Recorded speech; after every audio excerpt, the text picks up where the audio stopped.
നമസ്കാരം. ഫുക്രിയിലേക്ക് സ്വാഗതം. കേരള ക്രിക്കറ്റ് ലീഗിൽ ഇന്ന് നടന്ന മത്സരത്തിൽ ഏരീസ് കൊല്ലം സെയിലേഴ്സിന് 11 റണ്ണിൻ്റെ വിജയം.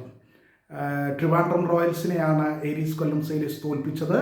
ആദ്യം ബാറ്റ് ചെയ്ത ഏരീസ് കൊല്ലം സെയിലേഴ്സ് 20 ഓവറിൽ 6 വിക്കറ്റ് നഷ്ടത്തിൽ 202 റണ്ണാണ് എടുത്തത്. മറുപടി ബാറ്റിങ്ങിന് ഇറങ്ങിയ ട്രിവാൻഡ്രം റോയൽസിന് 191 റണ്ണെടുക്കാനേ 7 വിക്കറ്റ് നഷ്ടത്തിൽ 191 റണ്ണെടുക്കാനേ കഴിഞ്ഞുള്ളൂ.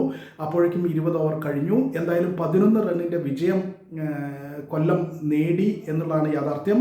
ആദ്യം ബാറ്റ് ചെയ്ത ഏരീസ് കൊല്ലം സെയിലേഴ്സിന് വേണ്ടി അരുൺ പൗലോസ് 62 റണ്ണെടുത്തു. വത്സൽ ഗോവിന്ദ് 43 റണ്ണെടുത്തു.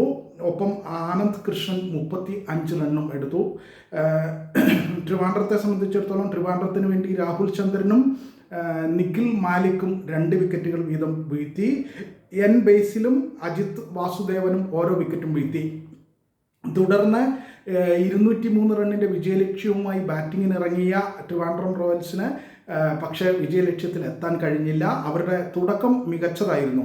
അഭിഷേക് പി നായർ 25 റണ്ണും കൃഷ്ണപ്രസാദ് 53 റണ്ണും എടുത്ത് അവർക്ക് മികച്ച തുടക്കം നൽകി. പക്ഷേ പിന്നീട് വിഷ്ണു വിനോദ് 26ഉം ഗോവിന്ദ് ദേവ് പൈ 32ഉം അക്ഷയ് മനോഹർ 22 റണ്ണും എടുത്തെങ്കിലും അവർക്ക് 11 റൺ അകലെ വെച്ച് വിജയം നഷ്ടമായി. എന്തായാലും ട്രിവാൻഡ്രം റോയൽസിന് ജയിക്കാവുന്ന ഒരു കളിയാണ് അവർ കയ്യിൽ നിന്ന് കളഞ്ഞത്. കൊല്ലത്തിന് വേണ്ടി അഖിൽ KG 3 ഓവറിൽ 18 റണ്ണ് മാത്രം വിട്ടുകൊടുത്ത് 3 വിക്കറ്റ് വീഴ്ത്തി. MD നിതീഷ്, മോനു കൃഷ്ണ, അമൽ, വിജയ് എസ് വിശ്വനാഥ് എന്നിവരെല്ലാം ഓരോ വിക്കറ്റും വീതം വീഴ്ത്തി. അങ്ങനെ 7 വിക്കറ്റാണ് ട്രിവാൻഡ്രത്തിന് നഷ്ടപ്പെട്ടത്. എന്തായാലും ട്രിവാൻഡ്രം വീണ്ടും ഒരിക്കൽ കൂടി തോറ്റിരിക്കുന്നു. 11 റണ്ണിനാണ് ഇത്തവണ തോൽവി.